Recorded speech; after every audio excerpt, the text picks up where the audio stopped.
Preciso te contar agora que Renato Kaiser, centroavante do Fortaleza, interessa a 3 clubes da Série A, ao Vitória, ao Vasco e ao Juventude. E a chance de o Renato Kaiser sair do Fortaleza depois da contratação do Daverson é enorme.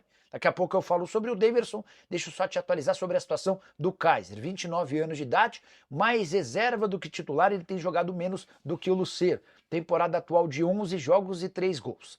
Tanto Vitória, quanto Vasco, quanto Juventude procuraram o Lion oferecendo uma proposta de empréstimo até o fim da temporada. O Fortaleza afirmou que não tem a intenção de negociar o atleta por empréstimo. A única condição aceita pelo Fortaleza, venda em definitivo a pedida de 8 milhões de reais, mesmo valor que havia sido gasto quando da compra do atleta.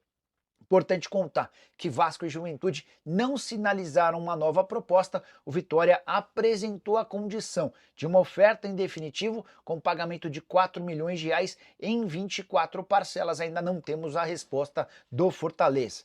Só para completar, desde que foi comprado pelo Lion, Renato Kaiser disputou 53 jogos com 10 gols e 2 assistências, números que também incluem o empréstimo do atleta para um outro clube na temporada passada. Opa, informação. Além do Vitória, Juventude e Vasco também estão na parada pelo Renato Kaiser, tá?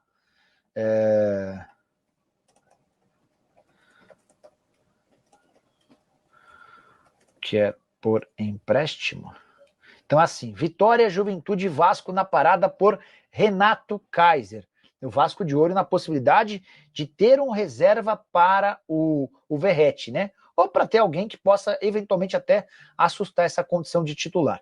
E aí mais uma informação, todo mundo tentando jogador por empréstimo. O Juventude, o Vitória e o Vasco. Mas o Fortaleza já deixou bem claro que não tem interesse de emprestar, só aceita vender o atleta, tá bom? Então estamos trazendo aqui informações em primeira mão para vocês. Aliás, responsa também que tem Nuno, Garré, Paulinho, Adson, os novos reforços, as caras mais conhecidas, mas jogadores que podem fazer a diferença nesse Campeonato Brasileiro. Aliás, minha primeira pergunta para você nesse nosso vídeo.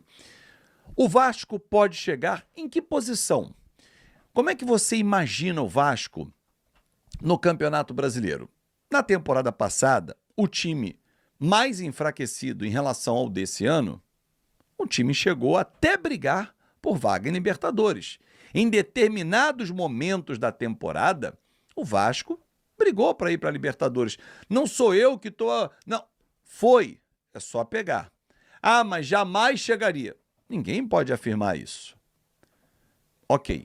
Foi para a Sul-Americana, o que para mim, eu sempre falei isso aqui, era o que tinha mais palpável, mais real, né? Mas dentro da realidade do Vasco, até pelos investimentos. Só que esse ano o time foi reforçado. A nossa zaga é melhor do que a do ano passado? É. Concordamos? Ok. O nosso meio-campo ganha com as voltas do Paulinho e do Jair? Ganha. O nosso meio-campo ofensivo, o meio ofensivo, ganha com a vinda do Garré ao lado do Coutinho, a chegada do Nuno. O nosso ataque incrementa com a volta do Adson, o David no segundo semestre. Então, se a gente observa que há melhora, você pode até argumentar aqui no comentário, eu quero ler o seu comentário. Azevedo, esse time está aquém, melhor dizendo, do que eu esperava. Perfeito. Eu queria um meia de renome já, um atacante reserva para o Verratti, um zagueiro que comandasse toda a defesa. Ok. Mas vamos ao mundo real e o mundo ideal. Esse é o mundo ideal. Qual é o mundo real? De uma dificuldade financeira que ainda se impõe ao Vasco, num ano que promete ser melhor do que o ano passado financeiramente e tecnicamente. Um ano em que o Vasco tem como almejar coisas maiores, está voltando a uma competição sul-americana. Por que não olhar o Vasco de 2025 com os olhos de 2024 da parte positiva? Porque se lá o Vasco chegou em determinados momentos, de novo, no Campeonato Brasileiro, a brigar pela vaga de Libertadores, chegar naquele bloco da frente no concorrido Campeonato Brasileiro. Foi semifinalista da Copa do Brasil.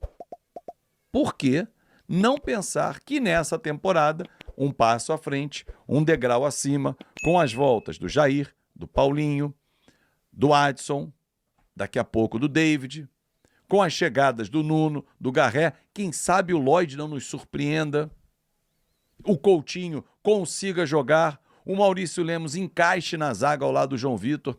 Por que não ter essa esperança? Não vou nem dizer otimismo, esperança.